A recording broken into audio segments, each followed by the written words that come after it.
Something I get asked all the time by people is which console they should collect for. Seems like a big decision for me to be making for them. Would they like me to decide how many kids they should have while I'm at it? Which you should have lots of kids so you can raise them to love retro games like we do. The truth is that there's certain consoles you won't enjoy no matter how cheap they are. So I came up with a formula. Actually, common sense came up with a formula, which is how much you'll enjoy what you're paying for. It's been around for a while, and that's because it works. It really is important that you're getting something you'll enjoy, though. If something is expensive, but you really think you'd like it, it's still worth considering. And on the flip side, you also shouldn't get something just because it's cheap if you're not going to enjoy it. Don't enjoy drinking water? Then don't drink it. Actually, never mind on that one. Turns out you'll die without it.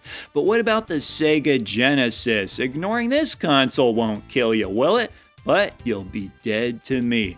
Admittedly, when I think about what a great deal the Sega Genesis is, I'm thinking more about how things were about 5 or 10 years ago, when you could get what I feel are some of the best video games ever made for about $10 each. And at that point, I would have easily considered it number one on this list.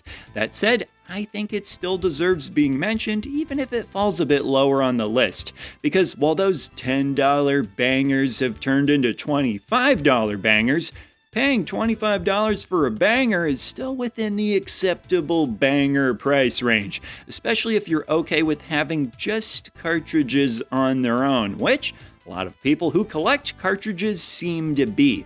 Not to mention, the console still has some really good games that never really went up in price. Sonic 2 is still really cheap, the NHL games are as good as ever, and the long hours spent thinking about what a Vector Man game on the Dreamcast could have been like might as well be spent actually playing the Genesis game, which is also, you guessed it, still pretty cheap. And it doesn't stop there. Plenty of other highly reputable games with prices that never went berserk. The next console I want to talk about is the NES. This is a console that has sort of hit its peak in terms of pricing.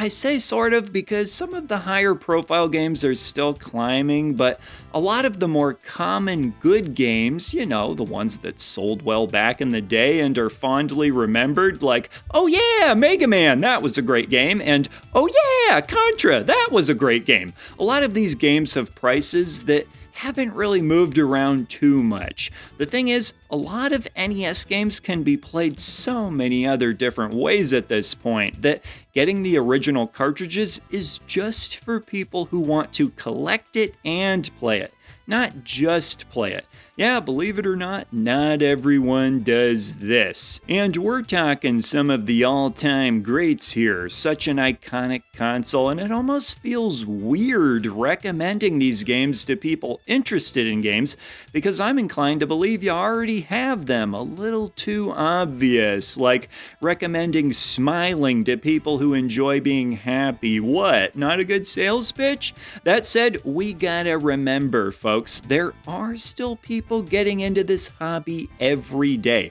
Whether it's older people who suddenly realize they've been living a lie their entire life by not playing older video games, or, yep, you better believe it, don't forget about the kids we'd like to care about this hobby. The next console I'd like to talk about is the Xbox, the original Xbox, although I suppose none of the Xboxes are really all that expensive. Makes sense.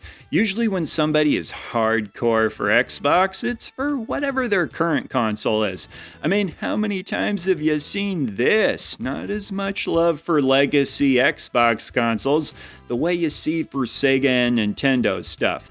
Although, for what it's worth, you can play original Xbox games, or at least some of them, with the benefit of enhancements on something like the more recent Series X. Gosh, I tell ya, Xbox is really in love with the letter X. I actually found a stash of letters my Xbox had been writing. Check this one out. Definitely something going on here.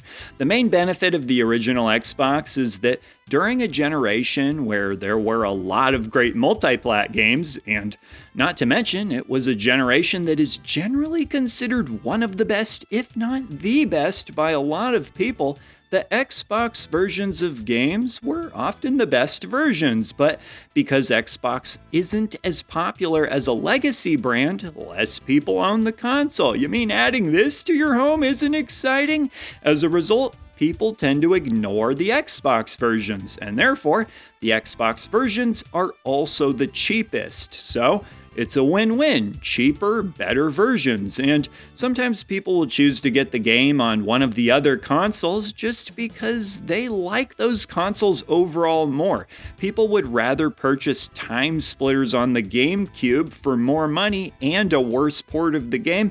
Just trust me, the C-Stick was designed for games like Pikmin and Luigi's Mansion, not aiming in a first-person shooter. Speaking of which, the thing that Xbox has going for it is a really nice controller. At least I think so. This thing, I swear, I'm telling you, might just be the most comfortable controller I've ever held that doesn't get enough credit. May seem crazy, but if I'm being really honest about it, I think that's how I feel. And while I'm being honest, you know what else I think doesn't get enough credit? Floppy-eared dogs. Next console, the Game Boy. Haha, another chance I get to talk about the Game Boy. Heck, my wife would tell you the best thing in my entire collection is this right here. And unless you want to purchase Mega Man 5 or Kid Dracula, basically everything for the Game Boy is really affordable. Unless you want to buy the boxes for the games too, and if that's the case, see you later, I can't help you. If you really do want to get Kid Dracula or Mega Man 5 though, just do what I did. Buy the Japanese versions, way cheaper. I'd recommend getting the cheaper Japanese versions of other Game Boy games too, but a lot of times it's not necessary because the games are already so cheap.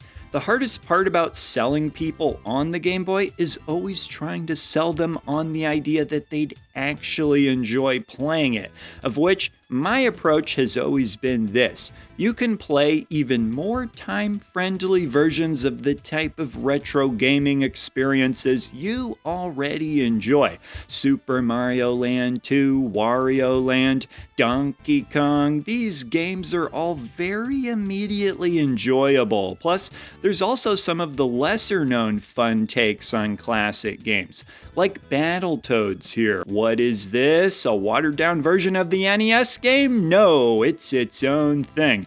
Although there is a different Battletoads game for the Game Boy that is a watered-down version of the NES game.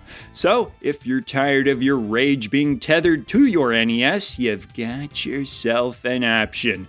Funny enough, the game that is more similar to the NES game is the one that doesn't have the identical cover art to it. Go figure, huh?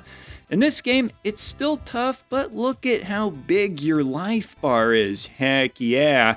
Next console I want to talk about, and folks who refuse to play anything newer than the Dreamcast, cover your ears, actually eyes too, the Nintendo Switch. Some would tell you that the Game Boy ran so that the Nintendo Switch could run, swim, ride a bike, and fly, baby. Heck, you can very fittingly just play Game Boy games on your Switch if you want. The Nintendo Switch has a library so extensive that there's a little something for everyone. The Nintendo Switch even has great games for people who hate the Nintendo Switch. That's mighty considerate now, isn't it? Take Wild Guns Reloaded that I'm playing here. It's basically the Super Nintendo game, but with things added in, including brand new characters with unique weapons and abilities. This game was literally made for fans of an old Super Nintendo game. And yes, your eyes don't deceive you, I'm playing as a dog with a pet robot. Pretty sure the dog even has floppy ears too. As far as price goes, a lot of the first-party published games almost never go down in price. Markdowns aren't impossible to find, though. I remember finding Luigi's Mansion 3 on sale for $40 a few years ago during the holidays, but thought to myself, I'll just wait. The price will just continue to adjust from here, and I was right. Just checked the other day, and it's now $50. Waiting paid off. Another issue is that certain games have limited print runs, making them hard to get. And in the future, they say time heals all things, but not the crazy prices of video games that have demand and low availability.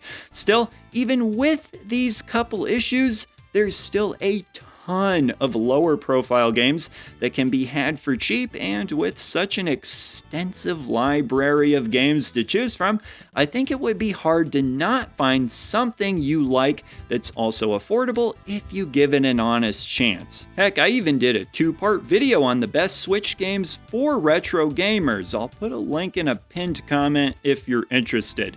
But with that does it for the 5 consoles that I wanted to recommend. Naturally, this can fluctuate with time, as is the nature of video games in an ever-changing secondhand market, but I feel like these are all some pretty solid choices. That said, as always, I would love to hear what you thought of my picks, as well as what some of your choices would be. So with that, leave a comment down below, and I will see ya in the next video. He's the retro bird, yeah, and he's talking about video games. He's